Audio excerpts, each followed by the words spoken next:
माननीय श्री विष्णुदेव साय जी मुख्यमंत्री छत्तीसगढ़ शासन को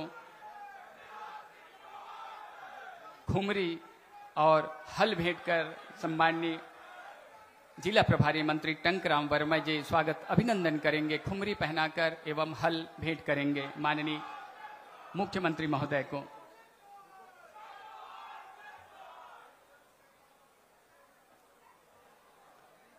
आइए स्वागत के लिए बोले भारत माता की, भारत माता की, वंदे वंदे। आदरणीय हमारे कृषि मंत्री जी,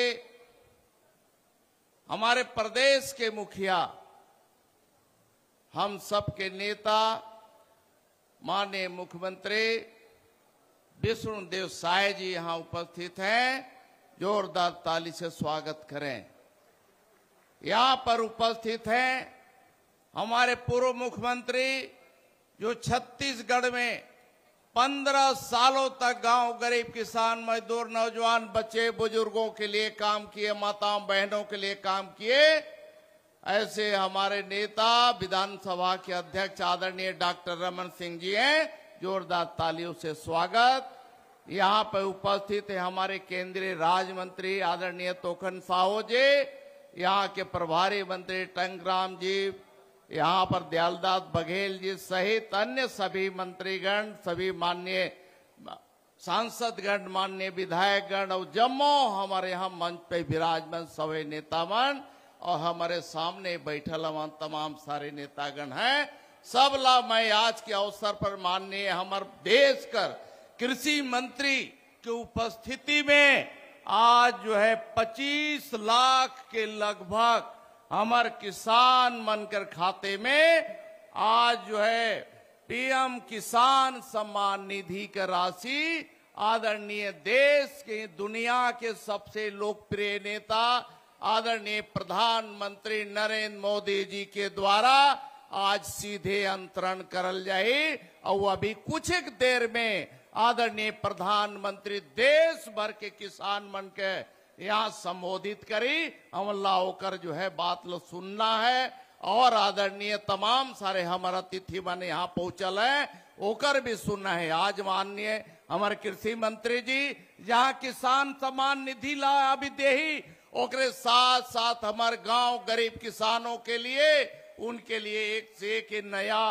स्कीम के बारे में बताए वाला है कि कौन तरह से गांव के विकास के लिए हमारे ग्रामीण विकास विभाग के माध्यम से सड़कों का जाल बिछाने का इतना बड़ा सौगात देने वाला है। ओकर वह बारे में भी हमारे कृषि मंत्री हर ग्रामीण विकास विभाग के मंत्री मान जम्मू भाई बहन मान यहाँ उपस्थित कांकेर से लेके धनतरी से लेके बालोद से लेके महासमुंद जिला से लेके पूरे प्रदेश का कोना कोना से आओ हमारे भैया बहनी दादा दीदी सब ला आज बहुत ही खुशी का बात है कि हमारे बीच में हमारे देश का नेता आज हमरे मन के बीच में पधार के अपन बात ला बताई और हमला सुन करके अपन गांव का विकास करना है, क्षेत्र का विकास करना है, खेती के माध्यम से हमारे प्रदेश कर चारों तरफ लहलाते हुए कृषि का विकास करना है और कृषि के माध्यम से हमार आज यह उन्नत हमारा प्रदेश बन सके,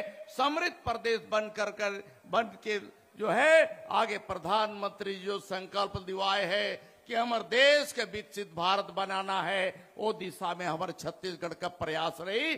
मैं आज के अवसर पर माननीय कृषि मंत्री जी कर जम्मू हमारे नेता मनकर मैं हृदय से आभार व्यक्त करता हूँ। माननीय हमारे उप मुख्यमंत्री जी विजय शर्मा जी भी आला जो खोज के नक्सली मन के मारल जात है और पूरा समूचा हमार जो लहू लहवान जो यहाँ बस्तर से लेकर राजनांदगांव कवर्धा क्षेत्र में पूरा नक्सली के आतंक रहे, वो आतंक का आज जो है सफाया करे में हमारी सरकार लगल है और सभी नेता मन यहाँ है। भाई मैं सबके बात तो अभी सुनने के लिए अवसर नहीं है, लेकिन मैं अपन तरफ से एला में बहुत बहुत बधाई देवत हूं और अभिनंदन करत हूं कि छत्तीसगढ़ के धरती में आप आदरणीय कृषि मंत्री जी इसी तरह से कृपा माया दृष्टि बनाए रखो। हमारे किसान मर के भाग घर ऐसी आगे चमकत रही। आपका सहयोग आदरणीय प्रधानमंत्री जी का सहयोग जो उन तरीके से मिला तवे ओकर तरीके से हमारे किसान भाई बहन यहाँ बहुत विकास करत है। आज विकास के लिए एक से एक योजना आप मन जो लागू करे वो योजना का लाभ हमारे किसान मन उठा करके आगे बढ़ी। इतने बात कर मैं अपन बात ला समाप्त कर दो। बहुत बहुत धन्यवाद। आप ला प्रणाम जोहार। बोले भारत माता की, भारत माता की। बहुत बहुत धन्यवाद माननीय मंत्री महोदय। उद्बोधन के लिए अब आमंत्रित करता हूं आदरणीय श्री विजय शर्मा जी, माननीय उप मुख्यमंत्री, गृह, जेल एवं पंचायत एवं ग्रामीण विकास मंत्री, छत्तीसगढ़ शासन।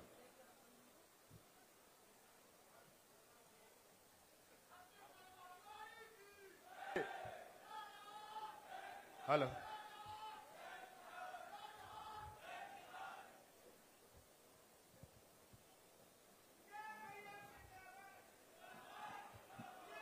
भारतीय जनता पार्टी की सरकार छत्तीसगढ़ में बनने से पहले हम सब ने मिलकर वादा किया था जनता के साथ कि 18 लाख गरीबों का आवास जो पुरानी सरकार रोक कर बैठी है, वो 18 लाख आवास गरीबों को बनने वाली सरकार पहला प्रस्ताव करके दे देगी।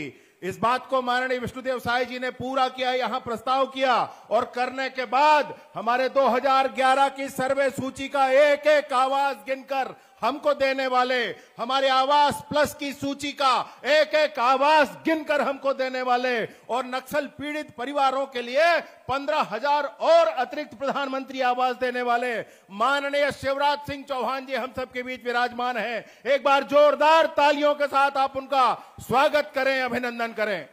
मैं आपसे विशेष रूप से यह बात कहने आया हूं, संक्षिप्त में अपनी बात समाप्त करना चाहता हूं कि हमारे प्रदेश में प्रधानमंत्री ग्राम सड़क योजना के माध्यम से ग्रामीण सड़कें बनाई जाती हैं और उन ग्रामीण सड़कों के 3 फेज पूरे हो चुके थे। पहला फेज, दूसरा फेज, तीसरा फेज। सारे देश में चौथे फेज की मांग थी और उन मांगों में यह था कि 2011 के जनगणना की सूची के आधार पर जिन गांवों में 500 की जनसंख्या हो उन गांवों में अब फिर से नए प्रधानमंत्री सड़क बनाने के लिए केंद्र सहयोग करे। उसमें यह भी था, विशेष मांग थी कि नक्सल प्रभावित क्षेत्रों में दूर दूर गांव हैं, इसलिए वहां पर विशेष रूप से ध्यान देते हुए माननीय शिवराज सिंह चौहान जी ने नक्सल प्रभावित क्षेत्रों के लिए वो संख्या 100 में रखी। जहां 100 तक भी जनसंख्या हो वहां पर भी सड़कें बनाई जाएंगी। ऐसे प्रधानमंत्री ग्राम सड़क योजना फेज 4 पूरे देश में आज हमारे धमतरी से प्रारंभ करने के लिए आज हम सबके बीच में माननीय शिवराज सिंह चौहान जी आए हैं। वो हम सबको सौगात देने वाले हैं जिसमें पूरे प्रदेश की 774 सड़कें बनने वाली हैं। पूरे प्रदेश में 2442 किलोमीटर सड़कों की सौगात आज इस मंच से देने आए हैं। उन्होंने कहा है कि 2242 करोड़ रुपया जो लगेगा वो केंद्र की सरकार के माध्यम से प्रधानमंत्री ग्राम सड़क योजना के फेज 4 के लिए छत्तीसगढ़ को दिया जाएगा। जैसे ही उन्होंने ये पदभार संभाला है, चाहे कृषि मंत्री के नाते हो चाहे पंचायत मंत्री के नाते हो, अनवरत छत्तीसगढ़ की चिंता करने वाले माननीय शिवराज सिंह चौहान जी का आज पुनः मैं इस बड़ी सभा में स्वागत करता हूं, अभिनंदन करता हूं। साथ ही हम सब के बीच विराजमान हमारे मुखिया, हमारे नेता माननीय विष्णुदेव साय जी, जिन्होंने 2 वर्षों में ही छत्तीसगढ़ में इतने काम करके दिखाए हैं जो प्रतिमान है पूरे देश में, सभी राज्यों के बीच में। एक बार माननीय मुख्यमंत्री जी के लिए भी आप जोरदार तालियों के साथ स्वागत करें, अभिनंदन करें। हम सब के बीच में विराजमान विधानसभा के अध्यक्ष, 15 साल तक मुख्यमंत्री के नाते काम करने वाले माननीय डॉक्टर रमन सिंह जी, और विशेष रूप से कार्यक्रम में हम सब के बीच विराजमान राम विचार नेताम जी, जिन्होंने आज पूरे कार्यक्रम की योजना रचना के लिए बहुत चिंता की है, वो भी हम सब के बीच में विराजमान है। माननीय बड़े मंत्रीगण विराजमान है, माननीय सांसद गण विराजमान है, माननीय विधायक गण विराजमान है, बड़े अधिकारी सारे विराजमान हैं और विशेष रूप से गांव गांव से आए हमर संगी संगवारी गा सब पे झल्ला जय जोहार भैया।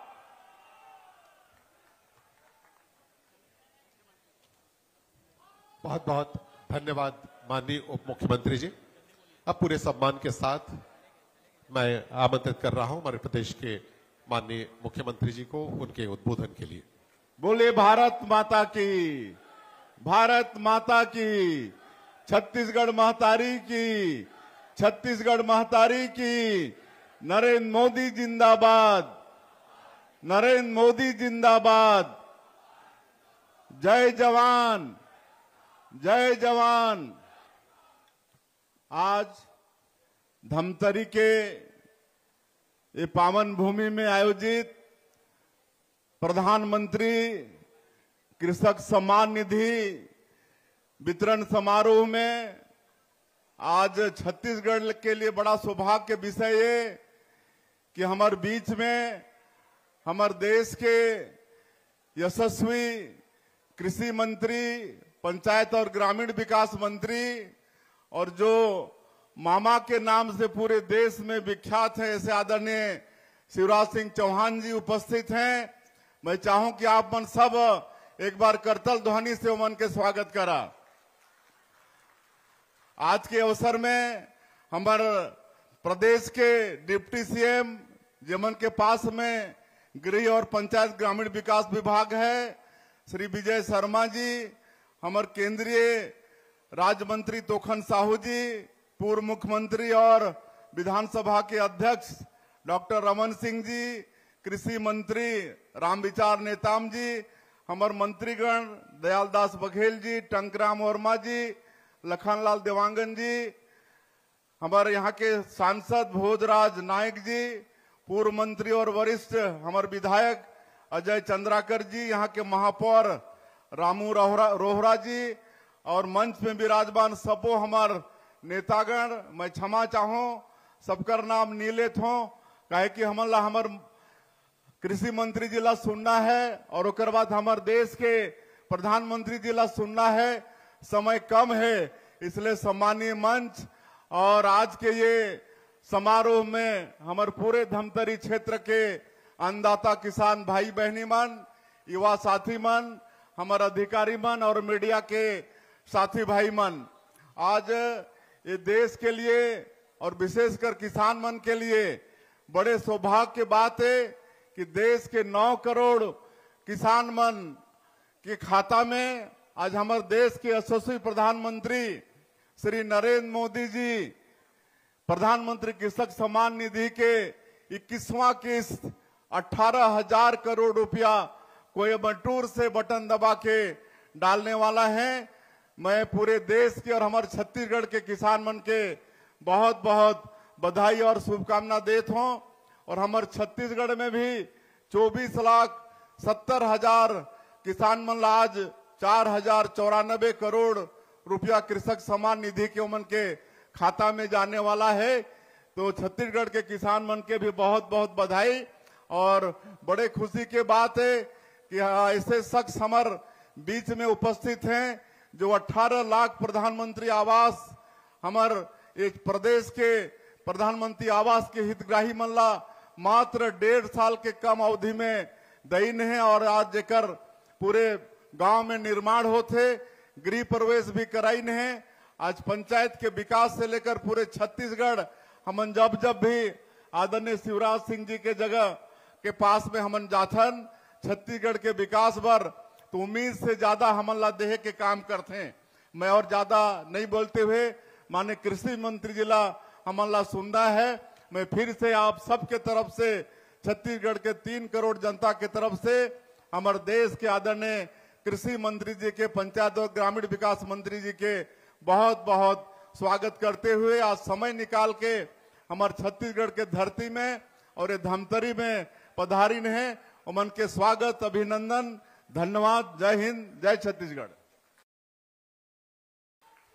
बहुत बहुत धन्यवाद माननीय मुख्यमंत्री जी। अटल जी का मानना था कि देश की समृद्धि का रास्ता खेत और खलिहानों से होकर गुजरता है और अटल जी के सपनों को साकार करने में जुटे हमेशा छत्तीसगढ़ को मार्गदर्शन और आशीर्वाद प्रदान करने वाले हमारे केंद्रीय मंत्री आदरणीय शिवराज सिंह चौहान जी को उनके आशीर्वचन उद्बोधन के लिए ससम्मान सादर आमंत्रित करता हूं।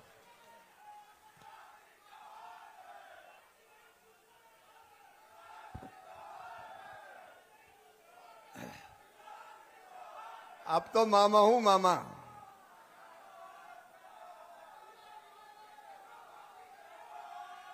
बोलिए भारत माता की, छत्तीसगढ़ महतारी की, छत्तीसगढ़ की जनता की, कार्यक्रम में आई बहनों भाइयों की और मेरे भांजे और भांजियों की।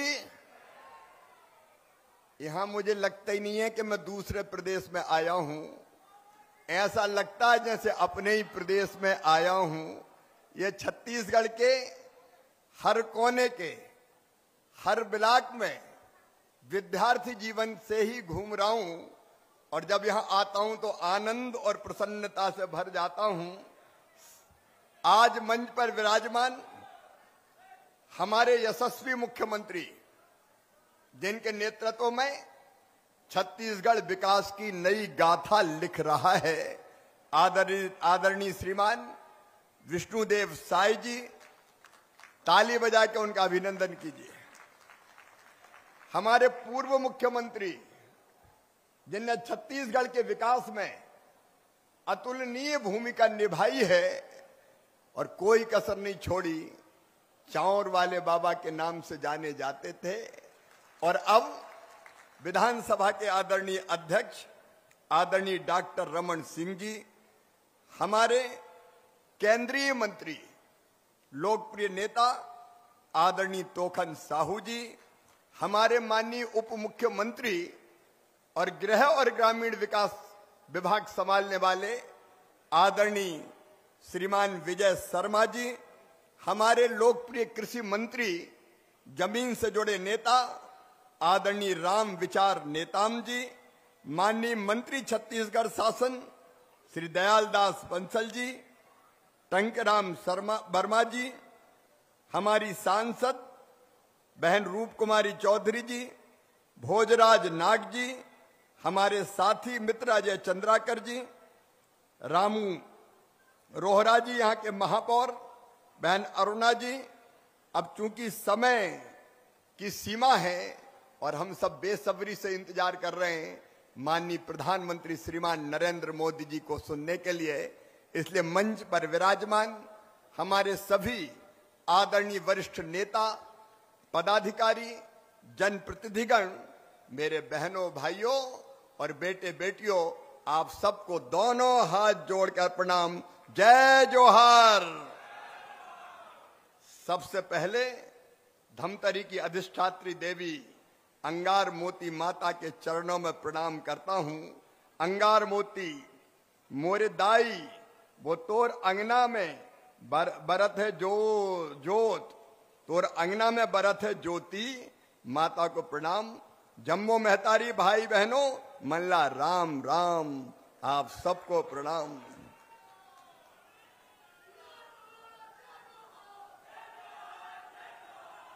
आज भारत के किसानों के लिए बड़े आनंद का दिन है। प्रधानमंत्री जी कुछ समय के बाद किसान भाई बहनों के खाते में प्रधानमंत्री किसान सम्मान निधि की राशि डालने वाले हैं। भगवान श्री कृष्ण ने गीता में कहा था, यदा यदा ही धर्मस्य ग्लानिर्भवति भारत अभ्युत्थानम धर्मस्य तदात्मानं सृजाम्यहम् परित्राणाय साधूनां विनाशाय च दुष्कृताम धर्म संस्थापनार्थाय संभवामि युगे युगे। उन्होंने कहा था, जब जब धर्म की हानि होगी, अधर्म पाप अत्याचार अन्याय बढ़ेगा, तब तब धर्म की रक्षा के लिए, अधर्म के नाश के लिए, सज्जनों के उद्धार के लिए और दुष्टों के संहार के लिए मैं बार बार इस धरती पर आऊंगा, मैं बार बार इस धरती पर आऊंगा। और आज मैं ये अंतर्मन से कह रहा हूं, प्रधानमंत्री नरेंद्र मोदी कुछ विशेष काम संपन्न करने के लिए ही इस भारत की धरती पर आए हैं। और ये कह रहा हूं तो अतिशयोक्ति नहीं है। कौन सोचता था बहनों और भाइयों का अयोध्या में भगवान श्री राम की जन्मभूमि पर दिव्य और भव्य राम मंदिर का निर्माण होगा। लोग कहते थे केवल नारा है, बनेगा नहीं। लेकिन आज सारा देश और सारी दुनिया देख रही है, राम लला की प्राण प्रतिष्ठा अयोध्या की पवित्र जन्मभूमि पर हुई है। अयोध्या में भगवान श्री राम का मंदिर बना है। आप सोचो धमतरी और आसपास के बहनों और भाइयों, कौन सोचता था कश्मीर से धारा 370 हटेगी?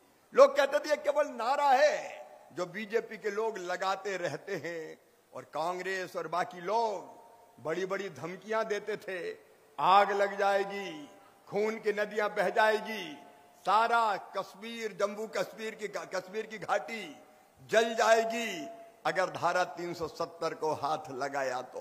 असंभव मानते थे, लोगों को भरोसा ही नहीं था कि यह कभी हो सकता है। लेकिन नरेंद्र मोदी भारत के प्रधानमंत्री बने और आपने शानदार बहुमत दिया तो असंभव भी संभव हो गया। कश्मीर से धारा 370 समाप्त हो गई और खून की एक बूंद नहीं बही, पत्ता नहीं हिला, पत्ता नहीं हिला। आज जम्मू और कश्मीर में शांति है। कौन कहता था कि मेरी बहनों को बार बार विपक्षी हमारे कहते थे कि संसद में 1/3 आरक्षण मिलना चाहिए लोकसभा विधानसभा के चुनाव के लिए भी, कोई नहीं कर पाया। लेकिन ये चमत्कार भी अगर किसी ने किया तो नरेंद्र मोदी जी के नेतृत्व में एनडीए की सरकार ने किया। और छत्तीसगढ़ के बहनों और भाइयों, आपने नक्सलवाद के दर्द को झेला है।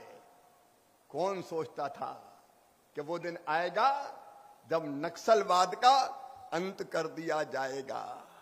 नरेंद्र मोदी जी के नेतृत्व में, याद करो, भारत के गृह मंत्री श्रीमान अमित शाह जी ने तारीख बता के ये कहा कि उस तारीख तक हम पूरी तरह से नक्सलवाद का अंत कर देंगे। और आज मैं ये कह रहा हूं, हमारे गृह मंत्री भी यहां बैठे, आज वो दिन आ गया है कि नक्सलवाद के ताबूत में अंतिम कील ठोक दी गई है। छत्तीसगढ़ की इस पवित्र धरा पर खून की नदियां नहीं बहेगी, गोलीबारी नहीं होगी, कोई भी इलाका विकास से अछूता नहीं रहेगा, नक्सलवाद पूरी तरह समाप्त होगा। विजय जी यहां बैठे, वो गए थे उस गांव और कहा था परिजनों को कि सरेंडर कर दें। लेकिन बहनों और भाइयों, भारतीय जनता पार्टी की सरकार का संकल्प है, आतंकवाद नहीं चलेगा, नक्सलवाद नहीं चलेगा, देश में शांति, प्रगति और विकास का ही राज होगा। यह हमारा संकल्प है। और आज इस धरती पर मैं ये भी कह रहा हूं कि जिन्होंने जम्मू कश्मीर में, आपने जो दिल्ली की घटना हुई है विस्फोट की, जिनने जुर्रत की है वो दुनिया के किसी कोने में चले जाएं, धरती के अंदर भी जाएंगे तो खोज के उनको छोड़ेंगे नहीं, पूरा हिसाब किताब किया जाएगा, पूरा हिसाब किताब किया जाएगा। प्रधानमंत्री नरेंद्र मोदी जी के नेतृत्व में एक वैभवशाली, गौरवशाली, संपन्न, समृद्ध, शक्तिशाली भारत का उदय हो रहा है। एक विकसित भारत, एक आत्मनिर्भर भारत, एक ऐसा भारत जो दुनिया के सामने झुकता नहीं है, आंखों से आंख मिला के बात करता है। हमारे कृषि मंत्री यहां बैठे, भारत सरकार ने यह कह दिया, हमारे प्रधानमंत्री ने कह दिया, जो दुनिया में दादागिरी कर रहे थे उनसे, कि हमारे लिए राष्ट्र हित सर्वोपरि है। और किसान भाइयों, किसानों के हितों के साथ कोई समझौता नहीं होगा। किसान हित हमारे लिए सर्वोपरि है, किसान हित हमारे लिए सर्वोपरि है। और इसलिए किसानों के कल्याण की एक नहीं अनेकों योजना है। लेकिन आज बधाई दूंगा, 25 साल छत्तीसगढ़ को जन्मे, 25 बरस पूरे हो गए। अटल जी याद आते हैं, उनके चरणों में बारंबार प्रणाम, जिनने छत्तीसगढ़ बनाने का काम किया। और आज आप देख रहे हैं, बीच के 5 साल अगर छोड़ दें, जब कांग्रेस की सरकार आई थी, तो आप देखें छत्तीसगढ़ कैसे प्रगति और विकास के पथ पर जा रहा है। आज मुझे गर्व ये कहते हुए, छत्तीसगढ़ वासियों, छत्तीसगढ़ अब पिछड़ा राज्य नहीं है। पहले डॉक्टर रमन सिंह जी के नेतृत्व में और अब हमारे लोकप्रिय मुख्यमंत्री विष्णुदेव साय जी के नेतृत्व में छत्तीसगढ़ अब देश के विकसित राज्यों की श्रेणी में शुमार हो चुका है। इसके लिए मैं छत्तीसगढ़ की जनता को बधाई देता हूं और सरकार का अभिनंदन करता हूं। यहां ऐसी सरकार भी आई जिसने भ्रष्टाचार की अति कर दी, कमीशनखोरी, दलाली, भ्रष्टाचार, बदले की भावना से काम करना, और उसके तो एक प्रधानमंत्री कहते थे, कांग्रेस के जो प्रधानमंत्री कभी थे वो कहते थे कि हम 1 रुपया भेजते हैं तो जनता के पास केवल 15 पैसा पहुंचता है। पहुंचता कैसे जनता के पास? खाने वाले कितने बैठे थे बीच में। लेकिन आज प्रधानमंत्री नरेंद्र मोदी अगर 1 रुपया डालते हैं तो पूरा 1 रुपया ही जनता के खाते में पहुंचता है, 1 नया पैसा इधर उधर नहीं होता। और आज जब 25 साल पूरा होने के इस अवसर पर मैं छत्तीसगढ़ की इस पवित्र धरा पर आया हूं तो ये प्रसन्नता भरी खबर कि प्रधानमंत्री जी के आशीर्वाद से केंद्र सरकार ने यह संकल्प लिया है कि छत्तीसगढ़ का पूरी तरह से विकास करने में हम कोई कसर नहीं छोड़ेंगे। अभी बता रहे थे विजय शर्मा जी, हमको लड़ाई लड़नी पड़ी थी कांग्रेस की सरकार में। उस सरकार ने, भूपेश बघेल जी की सरकार ने जो मकान भारत सरकार भेजती थी वो गरीबों तक नहीं पहुंचने दिए। भारत सरकार का पैसा रखा रहा, ये गरीबों का मकान बनाने आगे नहीं बढ़े। और भारत सरकार ने जो पैसा भेजा गरीबों के मकान बनाने में नहीं लगाया, उसको वापस कर दिया। आज मुझे कहते हुए गर्व है कि प्रधानमंत्री जी के नेतृत्व में हमने तय किया, मोर अधिकार मोर आवास मोर अधिकार। ये आंदोलन चला था छत्तीसगढ़ की धरती पर, भारतीय जनता पार्टी ने आंदोलन चलाया था। हमारा नेतृत्व बैठा है। लगभग 19 लाख मकान जो भूपेश बघेल की सरकार के कारण छत्तीसगढ़ की जनता को मिल नहीं पाए थे, आज मैं संतोष से ये कह रहा हूं कि वो 19 लाख मकान देने का काम प्रधानमंत्री जी के नेतृत्व में केंद्र की सरकार ने किया है। उन गरीबों के अब घर बन रहे हैं। लेकिन चिंता मत करना, केवल 19 लाख मकान नहीं, नया सर्वे भी हुआ है। मेरे बहनों और भाइयों, यह संकल्प है मोदी जी की सरकार का, यह संकल्प है विष्णुदेव जी की सरकार का, भारतीय जनता पार्टी की सरकार का, कि छत्तीसगढ़ की धरती पर कोई गरीब झोपड़ी में नहीं रहेगा, कच्चे मकान में नहीं रहेगा। सबको पक्का मकान बनाने के पैसे दिए जाएंगे। आप बताओ, सबका पक्का मकान बनना चाहिए कि नहीं? जरा जोर से बोल के बताएं, बनना चाहिए कि नहीं? तो ऐसे कौन कौन है जो कच्चे घरों में रहते हैं? हाथ उठाएं जरा। वो भाई बहन जो कच्चे घर में रहते हैं वो हाथ उठाएं। अभी कहीं कहीं हाथ उठ रहे हैं। मैंने जो सर्वे करा है केंद्र सरकार ने, विजय यहां बैठे हुए हैं, आदरणीय विष्णुदेव जी, लगभग 31 लाख नाम और सर्वे में ऐसे आए हैं छत्तीसगढ़ के जिनके पास पक्के मकान नहीं है। आप एक बार वेरिफिकेशन का काम पूरा कर लीजिए। जैसे ही वेरिफिकेशन का काम पूरा होगा, जो कच्चे मकान में रहते हैं उनको पक्के मकान बनाने के लिए पैसा देने का काम शुरू कर दिया जाएगा। बोलिए छत्तीसगढ़ महतारी की। यह सरकार किस लिए है? केवल सत्ता के अहंकार में डूबने के लिए नहीं है, जनता की जिंदगी बदलने के लिए भारतीय जनता पार्टी की सरकार है, मोदी जी की सरकार है, विष्णुदेव जी की सरकार है। हम कच्चे मकान की जगह पक्के घर भी बनाएंगे। और मेरे गांव में रहने वाले भाइयों और बहनों, नक्सलवाद के आतंक के कारण कई वर्षों तक कई गरीब मकान नहीं बना पाए थे। और तब आदरणीय मुख्यमंत्री जी ने, उप मुख्यमंत्री जी ने यह कहा था कि अतिरिक्त मकान अगर कुछ और मिल जाए तो नक्सल प्रभावित इलाके में हम गरीबों के मकान बना दें। आपने 15,000 मकान का कहा था, वो 15,000 मकान नक्सलवाद प्रभावित इलाके में दे दिए गए हैं। और भी कोई रह गए हों तो आप चिंता मत करना, भारतीय जनता पार्टी की सरकार है, एक एक गरीब को मकान बनाने के लिए पैसा दिया जाएगा। और सड़कें, छत्तीसगढ़ की धरती पर कई गांव ऐसे थे जहां पक्की सड़कें नहीं थी।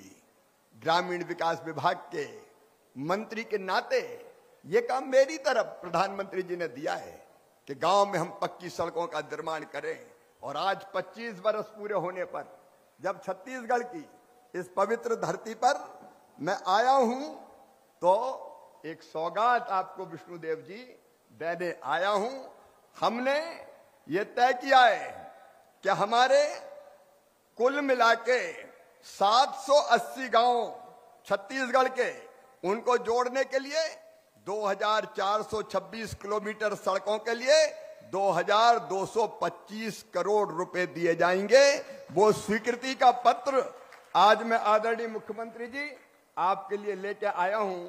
हमका खाली हाथ क्या चलना। ये 2225 करोड़ रुपए की सड़कें, विजय जी आप भी आ जाए, आप मंत्री हैं विभाग के।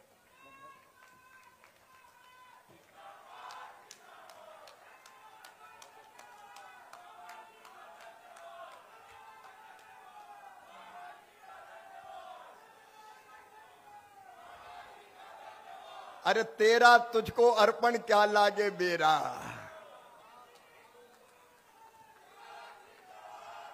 ये छत्तीसगढ़ के अधिकार है, छत्तीसगढ़ की जनता के अधिकार है, जो छत्तीसगढ़ की इस महान जनता को देने का हम काम कर रहे हैं। और आज प्रधानमंत्री जी के आशीर्वाद से ये वचन भी देता हूं कि कृषि विभाग हो और ग्रामीण विकास विभाग हो, जब छत्तीसगढ़ को जरूरत पड़ेगी पैसे की कमी नहीं आने दी जाएगी। मुख्यमंत्री जी और इस सरकार के साथ मिलके हम छत्तीसगढ़ के गांव का और छत्तीसगढ़ की खेती के विकास के लिए लगातार काम करते रहेंगे, लगातार काम करते रहेंगे। 5 साल बर्बाद कर दिए पुरानी सरकार ने कांग्रेस की, और आज तो कांग्रेस सचमुच में बोझ सी बन गई है, बोझ सी। अभी बिहार के चुनाव परिणाम आपने देखे, कांग्रेस राजद के साथ हो गई तो कांग्रेस अब ऐसी बोझ बन गई कि जिसके साथ कांग्रेस हो जाती है वो ही डूब जाता है। हम तो डूबे हैं सनम, तुमको भी ले डूबेंगे। जहां जहां राहुल भैया गए वहां वहां बंटा ढाल। और मुद्दे भी क्या उठाते, जनता के मुद्दे नहीं उठाते। उनको मकानों से मतलब नहीं है, उनको गरीबों से के राशन से मतलब नहीं है, उनको गांव की सड़कों से मतलब नहीं है, उनको खेती के विकास से मतलब नहीं है। राहुल गांधी मुद्दा ले आए SIR, वोटर लिस्ट, SIR, नारे लगाए वोट चोर गद्दी छोड़, मां को अपमानित करने का काम किया। तो बिहार ने ऐसा तमाचा मारा कि अब सांस भी नहीं ले पा रहे, उठ ही नहीं पा रहे। ये कोई मुद्दा था SIR? आप बताओ मेरे बहनों और भाइयों, वोटर लिस्ट सही बननी चाहिए कि नहीं बननी चाहिए? जोर से बताएं, बनना चाहिए कि नहीं? और वोटर लिस्ट में अगर घुसपैठियों के नाम जुड़े हों तो वो नाम कटने चाहिए कि नहीं?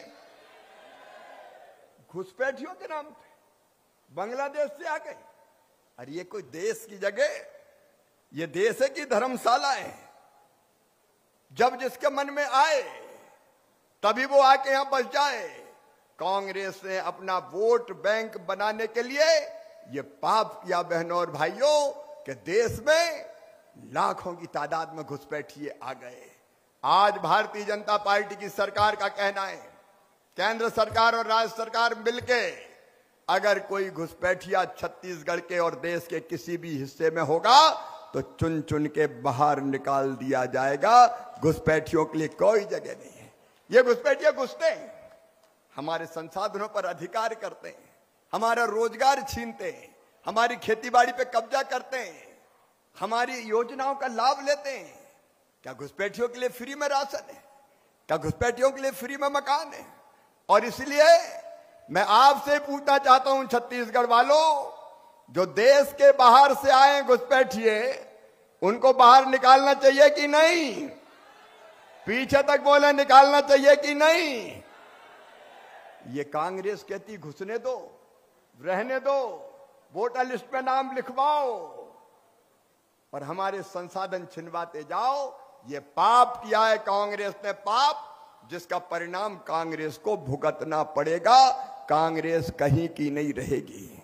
आप देख लेना छत्तीसगढ़ वालों, राजद में जैसी आजकल मारा मारी मची है, अब पार्टी नहीं लड़ रही, अब तो भाई बहन में ही झगड़ा हो रहा है। ये महागठबंधन की हालत, इंडिया गठबंधन की हालत तब ये हो गई है कि एक दिल के टुकड़े हजार हुए, कोई इधर गिरा कोई उधर गिरा, ये तितर बितर हो रहे हैं। लेकिन भारतीय जनता पार्टी को मतलब है, एनडीए को मतलब है विकास से और जनता के कल्याण से। मेरे किसान भाइयों, खेती को लेकर हमारी 3 प्राथमिकताएं। नंबर 1, देश की खाद्य सुरक्षा सुनिश्चित करना। 144 करोड़ भारतवासी, उनको भरपेट खाद्यान्न मिले। और प्रधानमंत्री जी को बहुत बहुत धन्यवाद कि 80 करोड़ जनता को निशुल्क राशन देने का काम कर रहे हैं। निशुल्क राशन कभी कांग्रेस ने दिया था क्या? जोर से बताओ, दिया था क्या? एक दाना कभी नहीं दिया। 80 करोड़ जनता को निशुल्क राशन देने का चमत्कार अगर कोई कर रहा है हिंदुस्तान में, तो उनका नाम है नरेंद्र मोदी जी। पहला काम हमारा देश की खाद्य सुरक्षा सुनिश्चित करना। गेहूं के लिए, चावल के लिए हमको हाथ ना फैलाना पड़े, हमारी जनता भरपेट भोजन प्राप्त करे। और इस बार धान के कटोरे ने तो चमत्कार किया है विष्णुदेव जी। मैं जिधर देख रहा हूं चारों तरफ धान ही धान दिखाई दे रही है। और एक चमत्कार के लिए आपको और बधाई देता हूं, डॉक्टर रमन सिंह जी भी बैठे, आपने हिंदुस्तान में सबसे ज्यादा 3100 रुपया कुंटल किसान को देने का फैसला किया है। एक बार ताली बजा के अभिनंदन कीजिए, स्वागत कीजिए। हम खाद्य सुरक्षा सुनिश्चित करने का काम करेंगे।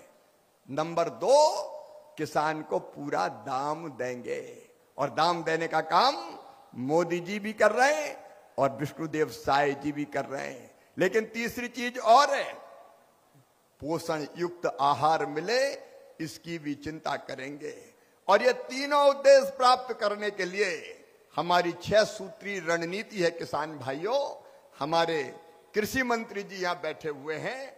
हमारी पहली प्राथमिकता है किसानों का उत्पादन बढ़ाना। अभी भी हमारा उत्पादन बढ़ा है, लेकिन अभी सैचुरेशन पे हम नहीं पहुंचे हैं। उत्पादन बढ़ाना है और उत्पादन बढ़ाने के लिए अच्छे बीज बनाना है। मैं जो कोशिश कर रहा हूं प्रधानमंत्री जी के मार्गदर्शन में, हम अच्छी किस्म के बीज तैयार कर रहे हैं। अभी हमने धान की 2 वैरायटी बनाई, 2 वैरायटी जीनोम एडिटिंग पद्धति से, जिनमें उत्पादन बढ़ेगा लगभग 30% और पिछले साल वो रिलीज हुई है। किसान तक पहुंचने में उसको 3 साल लगते हैं। 30% उत्पादन बढ़ेगा। 20 दिन पहले आ जाएगी, 20 दिन पहले, तो उससे एक सिंचाई का पानी बचेगा, कार्बन गैसों का उत्सर्जन कम होगा। तो 2 धान की ऐसी किस्में हमने तैयार की है। लेकिन केवल धान की नहीं, हम बाकी भी, सरसों की यहां बोनी काफी प्रारंभ हो गई है। हम सरसों के नए बीज बनाने का काम कर रहे हैं। दलहन छत्तीसगढ़ में बहुत अच्छा होता था, धीरे धीरे कम हो रहा है। लेकिन मैं अपील करना चाहता हूं मेरे किसान भाइयों, जहां दलहन की फसलें हो सकती है, चना, मसूर, तुअर, उड़द, मेरी आपसे अपील है आप चना, मसूर, उड़द, तुअर भी बोइए। मैं आज आपको यह कहने आया हूं कि जितनी दलहन की फसल आप पैदा करेंगे, पूरी की पूरी केंद्र सरकार खरीदेगी मिनिमम सपोर्ट प्राइस पे। हम एक दाना नहीं छोड़ेंगे। जितनी भी तुअर पैदा होगी 100% हम खरीदेंगे। जितनी उड़द पैदा होगी 100% हम खरीदेंगे। जितना चना पैदा होगा, मसूर पैदा होगी, उसको भी खरीदने का काम भारतीय जनता पार्टी की सरकार करेगी, क्योंकि हमको किसानों को अच्छे दाम देना है। और किसान भाइयों, अच्छे दाम मिले इसके लिए और भी हमने फैसले किए। एक फैसले के लिए आप प्रधानमंत्री जी का अभिनंदन कीजिए। आपको पता था हम पर टैरिफ और मांग उसमें यही थी कि किसान जो चीज हमारे पैदा कर रहे हैं उनको आने दो अमेरिका से।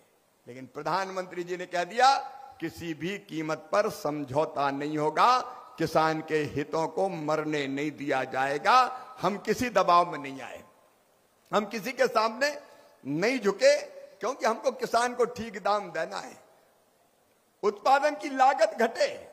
इसलिए मैं आपको बताना चाहता हूं, यूरिया हो, डीएपी हो, जो खाद किसान भाइयों को दिया जा रहा है, वो यूरिया और डीएपी 296 रुपया की, 66 रुपया की यूरिया की बोरी की कीमत है, 1700 रुपया, जिसको नरेंद्र मोदी जी की सरकार केवल 266 रुपया में देने का काम करती है, ताकि लागत घटे, लागत घटे, आपको सस्ता मिले।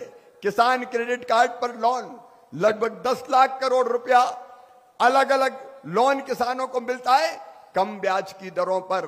संस्थागत ऋण बढ़ा के 25 लाख करोड़ हो गया है किसानों को, ताकि उनकी लागत घटने का काम हो। और तीसरा हमारा काम है उत्पादन के ठीक दाम, एमएसपी। और एमएसपी हर फसल के हमने घोषित की है। मैंने पहले ही बताया कि छत्तीसगढ़ की सरकार तो बोनस दे के खरीदती है, देश को दिशा दी है छत्तीसगढ़ की सरकार ने, लेकिन बाकी भी सब हम खरीदने का काम करेंगे। और चौथी चीज है किसान भाइयों, भगवान ना करे लेकिन प्राकृतिक आपदा में अगर नुकसान हो जाता है तो किसान तबाह और बर्बाद हो जाता है। ओला, इल्ली, सूखा, पाला, असमय बारिश। इस बार बारिश के कारण कुछ जगह फसल खराब हुई है, लेकिन ऐसे में भी चिंता मत करना मेरे देश के किसान बहनों और भाइयों। प्रधानमंत्री किसान सम्मान निधि के साथ प्रधानमंत्री फसल बीमा योजना भी हमने बनाई है, और इसमें कई बदलाव किए। कांग्रेस के समय जो फसल बीमा योजना थी, उसमें तो यह बताया गया था कि बीमा की इकाई तहसील होगी। इसका मतलब क्या? एक किसान की फसल बर्बाद हो जाएगी, राहत की राशि नहीं मिलेगी। एक गांव के किसानों की फसल बर्बाद हो जाएगी तो भी राहत की राशि नहीं मिलेगी। पूरी तहसील की फसल जब तक बर्बाद ना हो जाए तब तक किसान को राहत राशि नहीं मिलेगी। इसका मतलब यह है कि एक किसान की फसल बर्बाद हो जाए तो वो भगवान से प्रार्थना करे कि भगवान सबकी बर्बाद कर दे, जब सबकी बर्बाद होगी तब मुझे मुआवजा मिलेगा। ये कांग्रेस की सरकार की योजना थी, लेकिन मोदी जी के नेतृत्व में हमने तय किया कि एक गांव की भी फसल बर्बाद होगी तो भी फसल बीमा योजना के रूप में मुआवजा देंगे। और अब एक किसान की फसल भी बर्बाद होगी तो उसकी नुकसानी का भरपाई भी की जाएगी। आप बताओ, एक किसान की भी फसल बर्बाद हो जाए तो नुकसान की भरपाई होना चाहिए कि नहीं होना चाहिए? जोर से बताओ, होना चाहिए कि नहीं? और इसलिए एक किसान की फसल भी बर्बाद होगी तो अब कृषि मंत्री जी, नुकसान की भरपाई की जाएगी। ये फैसला फसल बीमा योजना में संशोधन करके हमने कर दिया है। और एक चीज और हमने की है, बीमा कंपनियां कई बार लंबे समय तक पैसे ही नहीं देती थी किसान को। अब ये तय कर दिया है कि जिस दिन क्लेम सेटल हो जाए, औपचारिकता पूरी हो जाए, उसके 20 दिन के अंदर बीमा कंपनी को किसान के खाते में पैसा डालना पड़ेंगे, और नहीं डाले तो 12% की दर से ब्याज देना पड़ेगा किसान को। जितनी देर करेगी 12% ब्याज देना पड़ेगा। ये कई हमने बदलाव किए हैं, कई तब्दीली की हमने फसल बीमा योजना के अंतर्गत, ताकि किसान को इसका पूरा लाभ मिल सके। इसकी कोशिश हमने की है। आज मैं जब चर्चा कर रहा था, छत्तीसगढ़ में मुझे बताया मैकेनाइजेशन की जरूरत है, अब मजदूर कम मिलते हैं, तो मैकेनाइजेशन का जो एक योजना है भारत सरकार की, उसके अंतर्गत भी हम किसानों को मशीनें और उपकरण देने का काम करते हैं। कम कीमत पर सब्सिडी पर, सामान्य तौर पर 45% सब्सिडी है जो हमारे सामान्य किसान हैं, लेकिन अगर छोटे किसान हैं तो 55% पैसा मशीन खरीदने के लिए केंद्र सरकार देगी। और एक बात और बताना चाहता हूं आपको, आज सब्जी और फल भी अब छत्तीसगढ़ में खूब पैदा हो रहे हैं। किसान को एक दर्द रहता है, और वो दर्द ये है कि हमारे गांव में तो सस्ता बिकता है, लेकिन जब हमारी फल और सब्जी बड़े शहरों में जाती है तो वहां दाम ज्यादा मिलता है। अगर टमाटर दिल्ली और बंबई में 40 रुपया किलो है तो गांव में केवल 20 रुपया किलो मिल पाता है किसान को। मैं आज कह रहा हूं, कृषि मंत्री की हैसियत से हमने एक योजना बनाई है, और उस योजना में यह तय किया है कि आलू, प्याज, टमाटर, इन 3 फसलों के लिए अगर कोई किसान अच्छे भाव के लिए गांव में सस्ता बिक रहा है, बड़े शहरों में महंगा है, तो अच्छे भाव के लिए वो बड़े शहर इसलिए नहीं जाता था कि ट्रांसपोर्टेशन का इतना खर्चा लग जाएगा, माल भाड़ा ट्रक लेके जाएगा कि मुनाफा होगा ही नहीं। तो हमने कृषि मंत्री जी, मुख्यमंत्री जी योजना बनाई है। राज्य सरकार अगर अपनी किसी संस्था के माध्यम से ऐसी सब्जियों को खरीदेगी और बड़े शहर में भेजेगी तो ट्रक का भाड़ा पूरा केंद्र सरकार चुकाएगी, किसान पर नहीं लगेगा। ये हमने इसलिए किया है ताकि ऐसे किसान हिम्मत करें बड़े शहरों में अपने उत्पादन को ले जाने के लिए। एक MIS योजना बनाई है, मार्केट इंटरवेंशन स्कीम। इसके तहत अगर किसी चीज के रेट कम हो गए, कोई सब्जी के रेट कम हो गए, तो सरकार, राज्य सरकार मॉडल रेट निकाले और मॉडल रेट निकाल के ये तय करेगी कि उससे कम कीमत पे बिक रहा है तो उसका अंतर किसान के खाते में डाले। वो योजना राज्य सरकार अगर स्वीकार करेगी तो 50% राशि केंद्र सरकार उसकी देगी, 50% राज्य सरकार देगी। इसका मतलब यह है कि किसान को जहां जरूरत पड़ेगी अच्छी कीमत के लिए, हमने सरकार आपके साथ खड़ी कर दी है ताकि आपको सस्ता ना बेचना पड़े। खेती के बारे में ये कभी कांग्रेस ने नहीं सोचा, कभी इंडी गठबंधन की सरकार ने नहीं सोचा। हम एक काम और कर रहे हैं, फसलों का विविधीकरण। छत्तीसगढ़ के बहनों और भाइयों, केवल परंपरागत फसलें नहीं, फूलों की खेती, फलों की खेती, सब्जियों की खेती, औषधि खेती, कृषि वानिकी, इसकी तरफ भी हमको बढ़ना पड़ेगा। और एक काम और जो अभी नया हमने किया है उसके बारे में भी मैं जनता को जानकारी देना चाहता हूं।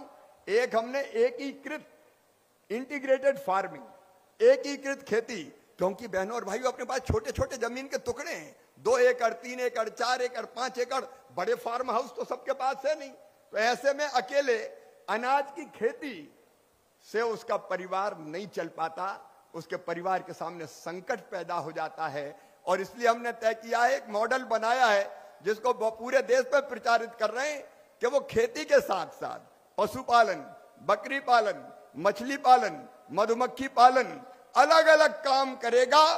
तो उसके लिए भी किसान को मदद करेंगे ताकि एक चीज से नहीं तो दूसरी चीज से उसकी आमदनी बढ़े और वो फायदे की खेती कर पाए, उसकी जिंदगी की गाड़ी ठीक ढंग से आगे बढ़ पाए। ये कोशिश मेरे बहनों और भाइयों हमने की है। जहां तक प्रधानमंत्री किसान सम्मान निधि का सवाल है, मेरे किसान भाइयों, अब तक 3,90,000 करोड़ रुपया प्रधानमंत्री जी किसानों के खाते में डाल चुके हैं। 3,90,000 करोड़ रुपया। और आज 9,000 किसानों के खाते में 18,000 करोड़ रुपए की राशि डाली जाएगी आज के दिन। आप बताओ, कांग्रेस की सरकारों ने, इंडी गठबंधन की सरकारों ने कभी किसानों के खाते में पैसे डाले क्या? अरे डाले क्या?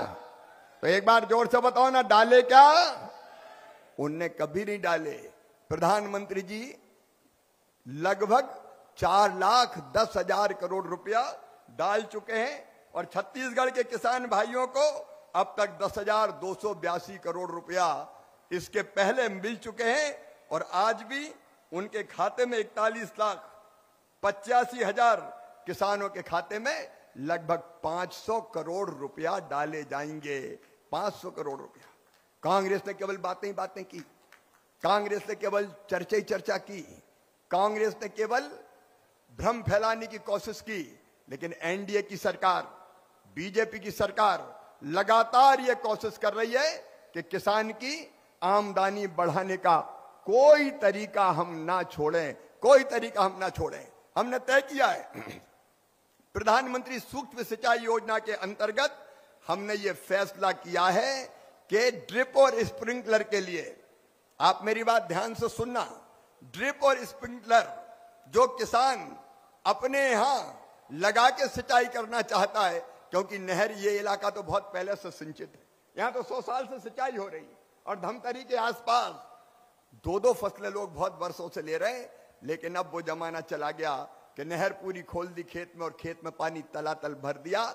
नहीं, अब हर बूंद पानी की कीमती है, इसलिए पर ड्रॉप मोर क्रॉप, उसके अंतर्गत भी सब्सिडी पर 55% तक की सब्सिडी पर किसानों को ड्रिप और स्प्रिंकलर देने का काम भी किया जाएगा, ताकि छोटा किसान भी अपने खेत में ड्रिप और स्प्रिंकलर के माध्यम से ढंग से खेती का काम कर पाए।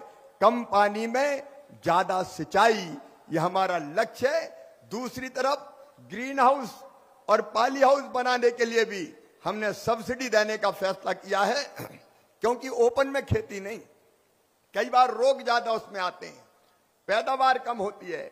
अगर वो ग्रीन हाउस में खेती करता है, पॉली हाउस में खेती करता है, तो ग्रीन हाउस और पॉली हाउस बनाने में पैसा ज्यादा लगते हैं। इसलिए किसान भाइयों, प्रधानमंत्री जी के नेतृत्व में यह तय किया है एनडीए की सरकार ने कि ग्रीन हाउस और पॉली हाउस बनाने के लिए भी आपको सब्सिडी देने का काम किया जाएगा, ताकि छोटा किसान भी ग्रीन हाउस और पॉली हाउस बना सके। एक जानकारी और मैं आपको देना चाहता हूं, जितने भी हमारे किसान हैं, कई बार वो ये शिकायत करते थे, फसलों में अगर नुकसान हो गया तो नुकसान कौन आदमी लिखेगा, पटवारी या राजस्व विभाग का कोई आदमी लिखेगा। और आदमी जब लिखता है और उसके मन में अगर बेईमानी आ जाए तो किसी का कम लिख दिया, किसी का ज्यादा लिख दिया, गड़बड़ भी कर दी, ये शिकायत आती थी। लेकिन अब ये शिकायत पूरी तरह से समाप्त हो जाएगी, क्योंकि हम हर किसान की फार्मर आईडी बना रहे हैं। फार्मर आईडी अब तक लगभग 5 करोड़ किसानों की फार्मर आईडी बनाई जा चुकी है, किसानों की पहचान। उसमें क्या होगा, उस फार्मर आईडी में मान लीजिए आपका नाम रामलाल है, तो रामलाल की जमीन कौन सी वो होगी, उसमें खसरा कौन सा वो होगा उसमें, फिर उसने फसल कौन सी बोई ये उसमें अपलोड होगा, धान बोई की और कोई फसल बोई, और अगर पशु उसके पास है तो पशु का हिसाब होगा, और कोई संपत्ति उसके पास है तो वो भी उसमें दर्ज होगा। सारी जानकारी किसान की फार्मर आईडी में रहेगी। और मान लीजिए फसल में नुकसान हुआ तो आने वाले वर्षों में अब आदमी क्रॉप कटिंग एक्सपेरिमेंट नहीं करेगा कि काट के देखेगा कितनी निकलेगी, ये नहीं, सैटेलाइट के माध्यम से, उपग्रह के माध्यम से, रिमोट सेंसिंग के माध्यम से, टेक्नोलॉजी का उपयोग करके सही आंकड़े आ जाएंगे कि कितनी फसल खराब हुई है। और टेक्नोलॉजी कभी बेईमानी नहीं करती, ये बेईमानी हम पूरी तरह से हिंदुस्तान की धरती से समाप्त कर देंगे। जिसका जितना नुकसान उतना रिमोट सेंसिंग के माध्यम से आ जाएगा, ताकि किसान को उसके नुकसान की भरपाई ठीक ढंग से की जा चुके। डिजिटल कृषि इंफ्रास्ट्रक्चर ये हमारी सरकार ने किसान भाइयों और बहनों बनाने का काम किया है। और इस ढंग से आप देखेंगे तो कृषि हो चाहे ग्रामीण विकास, मेरी बहनें आज बड़ी संख्या में बैठी है, इस तरफ भी बहनें बैठी है। बहनों, एक निवेदन मैं करना चाहता हूं छत्तीसगढ़ की सरकार को, बहुत बहुत बधाई महतारी बंधन योजना के लिए। आपने लाखों बहनों की जिंदगी बदलने का काम किया है। महिला सशक्तिकरण का जो काम छत्तीसगढ़ की धरती पर हुआ है, अलग अलग राज्यों ने उसका अनुकरण करने का काम किया है। ये महतारी बंधन योजना, जिसके अंतर्गत हर महीने मेरी बहनों को पैसा मिल रहा है, और इस योजना ने, लाडली बहना जैसी योजना ने महिलाओं का आत्मसम्मान पूरे हिंदुस्तान में बढ़ा दिया है। इस योजना के बाद हमने कई बहनों से पूछा आपकी जिंदगी में क्या फर्क आया, तो कई बहनें बोली हमारे घर में ही हमारी इज्जत बढ़ गई, मान सम्मान बढ़ गया, पैसा आते हैं तो पतिदेव भी ढंग से बोलते हैं, कहते हैं पप्पू की मम्मी ठीक तो हो, क्या हाल है तुम्हारे, इसके पहले नहीं पूछते थे। और अब तो सास भी कहने लगी है बहू कैसी हो, तुम भी रोटी में घी लगा लो, पैसा तो आ ही रहे हर महीने। बहनों की आत्मसम्मान बढ़ा, बहनों की इज्जत बढ़ी है। लेकिन केवल यहीं तक हम रुकने वाले नहीं हैं।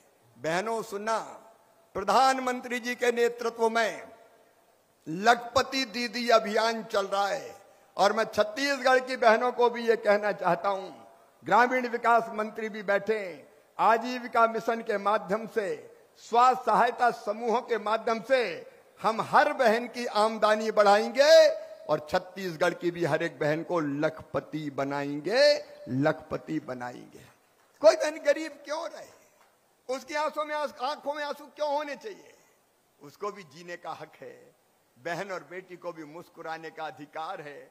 अरे भगवान ये धरती अगर बनाई है तो औरत जात के लिए भी बनाई है। ये जल, जमीन, जंगल, पानी, खनिज, खदानें ये केवल पुरुषों की नहीं है, ये स्त्रियों की भी है।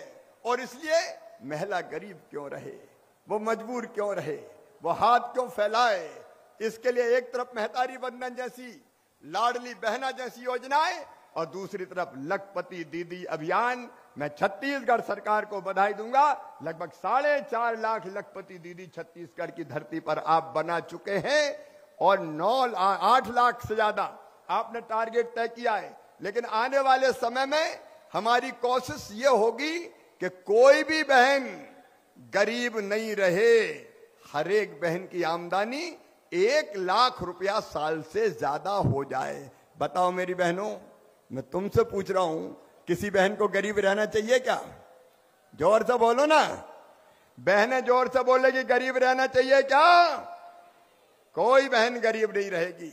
मोदी जी प्रधानमंत्री है, भारतीय जनता पार्टी की सरकार है, बहनें लखपति बनेंगी और आगे बढ़ के एक नई सृष्टि की रचना वो करेंगी। मनरेगा के माध्यम से भी छत्तीसगढ़ वासियों, अभी हमने लगभग 2200 करोड़ रुपए की राशि यहां दी है। और मुख्यमंत्री जी ने और विजय जी ने यह कहा था कि छत्तीसगढ़ में तो मकान बहुत बन रहे हैं, 19 लाख मकान बन रहे हैं। उन मकानों को बनाने में मनरेगा की मजदूरी भी देनी पड़ती है, 90 दिन की, 95 दिन की। और इसलिए उन्होंने कहा था कि वो टारगेट अगर बढ़ जाएगा तो बेहतर रहेगा। माननीय मुख्यमंत्री जी, मकान बनाने के लिए आपने कहा था रिवाइज कर दें छत्तीसगढ़ के मैंडेज के टारगेट को, वो रिवाइज करने का काम भी हम कर रहे हैं ताकि छत्तीसगढ़ के गरीब मनरेगा की राशि से भी अपने मकानों को पूरा करने का काम कर सकें। ये आपकी सरकार है जो आपके सुख की और दुख की चिंता करती है।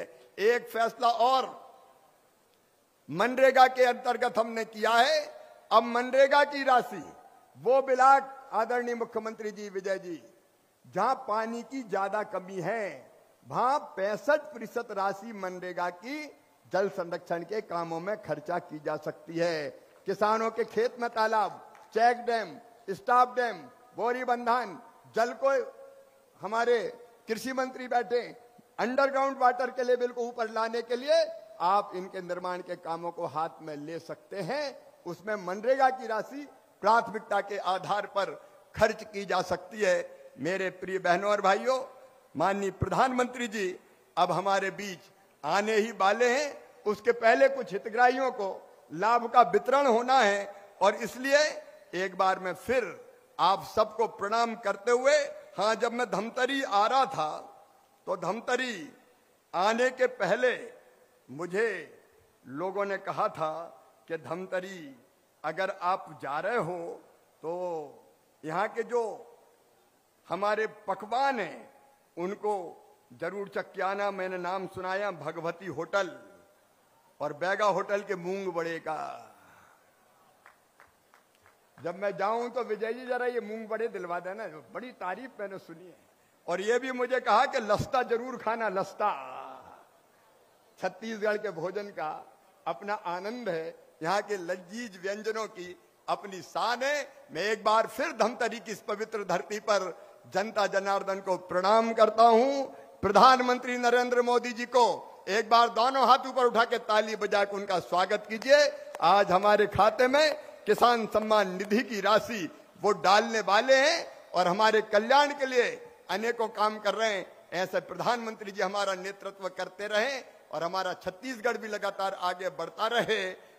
यही भगवान से प्रार्थना है, आप सब सुखी हो, आप सब निरोग हो, आपका मंगल और कल्याण हो। भगवान करे आपके पांव में कभी कांटा भी ना गड़ पाए, आपका हर दुख दर्द दूर हो और आप आसान जीवन, सुखी जीवन जिए।